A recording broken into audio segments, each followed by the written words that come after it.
ढोल ताशांच्या गजरात आणि फटाक्यांच्या आतषबाजीत ठाण्यातील वृंदावनच्या महागणपतीचं आगमन झालंय। तब्बल 15 फूट उंच अशा बाप्पाचं भव्य रूपाचं पहिलं दर्शन डोळ्यात साठवून घेण्यासाठी बाप्पाच्या भक्तांनी अलोट गर्दी केली। गणरायाची मूर्ती प्रभू श्रीरामाच्या रूपामध्ये साकारण्यात आली आहे आणि याचा आढावा घेतलाय आमचे प्रतिनिधी निकेश शार्दूल यांनी। ठाण्यातल्या सर्वात मोठ्या गणेश आगमनाला सुरुवात झालेली आहे। मी सध्या आता ठाण्यातल्या वृंदावन सोसायटी या ठिकाणी आहे।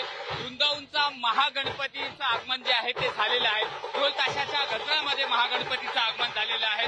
यंदाचं हे 38वं या मंडळाचं वर्ष असून वाजत गाजत दरवर्षी ह्या बाप्पाचं आगमन जे आहे ते ठाणे शहरामध्ये केलं जातं। त्याचप्रमाणे यंदा देखील वाजत गाजत आपल्या लाडक्या बाप्पाचं आगमन जे आहे ते वृंदावन परिसरामध्ये झालेलं आहे। ठाणे शहरातील सर्वात उंच गणेश मूर्ती ती म्हणजे वृंदावनचा महागणपती अशी गणपतीची मूर्ती आहे। आपण जर पाहिली तर यंदा ह्या